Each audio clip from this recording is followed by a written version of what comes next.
The correct way to brew Tieguanyin is to brew it in a covered bowl. Quantity of tea leaves is 8 grams. Make tea with 100-degree boiling water. High temperature produces high aroma. Low brew boiling water tea. High punch at fixed points along the edge. Come out with fragrance. Soak for 10 seconds and the soup will come out. No need to cook for too long. If the time is too long, more aroma will be lost.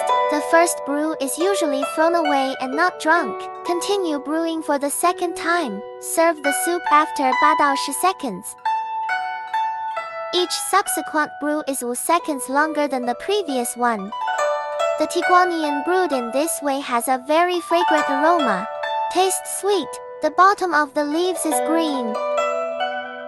The second soup, clear soup green water, is bright and clear, with the fragrance of orchids.